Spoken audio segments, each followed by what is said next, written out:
एक व्यक्ति बहुत दुखी रहता था। जीवन की परेशानियां उसको तोड़कर रख देती और जीवन में परेशानियां भी कहीं थी।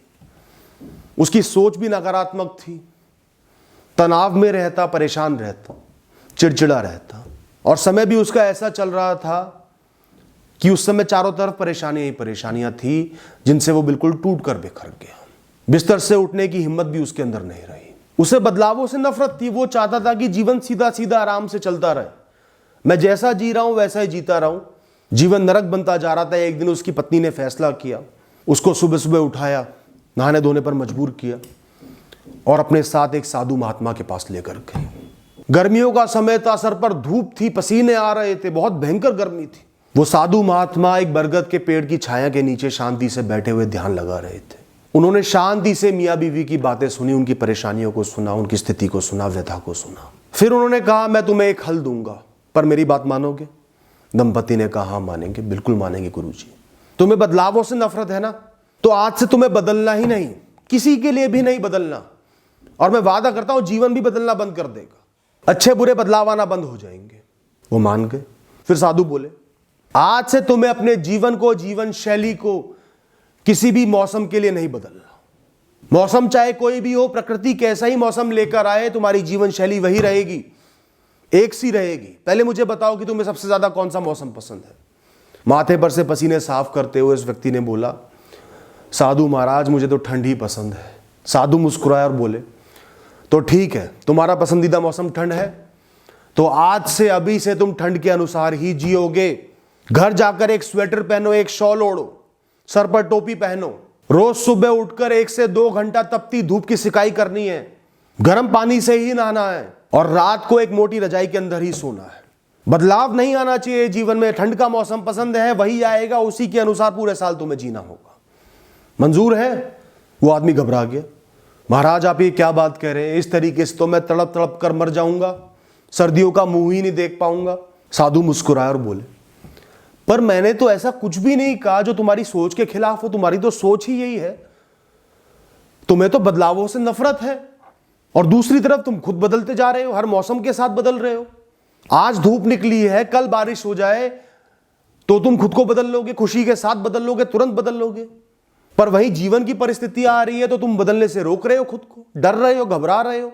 तुम्हें ठंड का मौसम पसंद है, पर तुम्हें उससे कोई अपेक्षा नहीं है कि वो साल भर रहे। तुम्हें पता है कि गर्मी भी आएगी, बारिश भी आएगी, मौसम बदलते रहेंगे, पर जीवन की परिस्थितियों से तुम अपेक्षा रखते हो कि एक जैसी ही रहे, वो कभी ना बदले।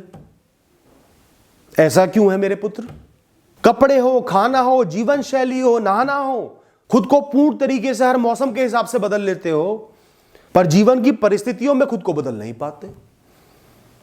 उनको रोकने का प्रयास करते हो जो रुक ही नहीं सकती। साधु कुछ क्षण रुके, उनको सोचने का मौका दिया, फिर बोले, पुत्र कोई भी परिस्थिति, कोई भी वस्तु, कोई भी नाशवान चीज जो इस प्रकृति की है वो तुम्हारी नहीं है। उसकी मालिक ये प्रकृति है, ये ब्रह्मांड है और ईश्वर है। तुम उनके मालिक बनने की कोशिश क्यों कर रहे हो? खुद को प्रकृति से ऊपर क्यों जान रहे हो, क्यों मान रहे हो? जो जिसका है उसको उसी का रहने दो। जैसे मौसम इस दुनिया के हैं, वैसे परिस्थितियां इस प्रकृति की है या तुम्हारे पुराने कर्मों की सही। जो कर्म तुम कर आए हो, चाहे अच्छे हो चाहे बुरे हो, उनको ये ब्रह्मांड समझता है, ईश्वर समझते हैं, प्रकृति समझती है और परिस्थितियां पैदा करती है। पर आज तुम उनके मालिक नहीं हो। मालिक बनना ही है तो अपने पुराने कर्मों के बनो, जिनका तुम्हें एहसास भी नहीं है। कोई बुराई आई है तो उसको अपने पुराने कर्मों का नतीजा समझो और भोगो, भोग के खत्म करो, वरना उन्हें प्रकृति का समझो। तुम्हें तो इस प्रकृति में जीना है, उन बदलावों के साथ जीना है। जैसे अलग अलग मौसमों के साथ जीते हो, वैसे अलग अलग परिस्थितियों में जीना है। समय तो कभी भी एक सा नहीं रहेगा। तो परिस्थितियों का मालिक बनना आज से, अभी से बंद कर दो। वो प्रकृति की है, जो तुम्हारे सामने लेकर आए तुम उसको भोगो, देखो, कर्म करो और आगे बढ़ो। सम्मान करो उस परिस्थिति का, उसको अपना लो। ये अब मेरा है, मुझे अपने आप को इसमें ढालना है ताकि मैं एक अच्छा जीवन जी पाऊं। इन वस्त्रों को मुझे ओढ़ना है ताकि समय के अनुकूल, समय के अनुसार, मौसम के अनुसार मैं जी पाऊं। यही तो बुद्धि है, यही तो बुद्धिमत्ता है, यही तो समझदारी है पुत्र। समय तो कभी भी एक सा नहीं रहेगा। जब तुम पैदा हुए थे, फिर थोड़े बड़े हुए, फिर जवान हुए, क्या समय एक सा ही रहा? क्या लोग एक से ही रहे? क्या परिस्थिति एक सी रही? सब कुछ बदलता रहता है। आज तुम्हारे साथ बुरा हो रहा है तो कल अच्छा भी होगा, फिर बुरा होगा, फिर अच्छा होगा। ये अच्छाई बुराई, ऊंचाई नीचाई तो चलती रहेगी। और ज्यादा बुरा भी हो रहा है तो भी वो तुम्हारा नहीं है, वो प्रकृति का है। तुम्हारे हाथ में तुम्हारे कर्म है, तुम्हारा स्वभाव है, तुम्हारे उसूल है, तुम्हारा व्यवहार है। और बदलते रहना है, खुद को एक परिस्थिति में ढालना है, उसके हिसाब से जीना है। तभी तो तुम्हें ये समझदार बुद्धि वाला जीवन मिला है। हवाओं को जिस तरफ बहना है उन्हें बहने दो, उनके खिलाफ मत खड़े हो, उनके साथ जीवन की राहों में बहते जाओ। कोई भी बदलाव का संकेत मिलता है या बुराई का संकेत मिलता है तो उसके अनुसार एक योजना बनाओ कि मुझे कैसे रहना है, कैसे प्रगति करनी है, कैसे सामना करना है, कैसे आगे बढ़ना है, क्या कर्म करने। कड़े से कड़े फैसले लो और उन पर खड़े रहो, यही तुम्हारी सफलता है। अपना ध्यान परिस्थितियों से ऊपर रखकर अनुभव पर लेकर आओ कि मुझे जीवन में अलग अलग अनुभव लेने हैं, सीखना है, समझना है जीवन को, एक यात्रा को जीना है, एक कहानी को जीना है। और विभिन्न विभिन्न परिस्थितियां ही उस कहानी को रूप देंगी। एक सा जीवन तो मृत्यु समान है, वही तुम्हें मजबूत भी बनाएंगी और तुम्हारी मजबूती को परखेंगी भी। वही तुम्हें सीखे भी देंगी और बेहतर भी बनाएंगी। वही तुम्हारी भावनाओं को मजबूत करेंगी, तुम्हें शक्ति देंगी मुसीबत को झेलने का, खड़े रहने का, दृढ़ रहने का।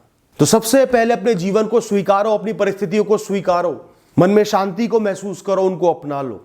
जो है सो है, उसके साथ मुझे बहते जाना है, अपना निर्वाह करना है, खुश रहना है, मजबूत रहना है, आगे बढ़ते चले जाना है, जीवन को रुकने नहीं देना। और देखना तुम्हारा जीवन कितना आसान हो जाएगा। ये घबराहट, ये चिंता, ये तनाव सब खत्म हो जाएंगे और अच्छा समय भी तभी आएगा। उन साधु महाराज के इन शब्दों ने उस इंसान के लिए दवाई का काम किया। उस दिन के बाद से उसकी आंतरिक शक्ति, उसकी सोच बदल गई। वो जीवन की परिस्थितियों को अपनाने लगा, बदलावों को अपनाने लगा, उनके हिसाब से जीवन को जीने लगा। जीवन बहुत आसान हो गया और अच्छा समय भी आ गया जिसको आना ही था। उम्मीद करता हूँ आपको भी एक बहुत बड़ी सीख मिली होगी। Thank you and all the best.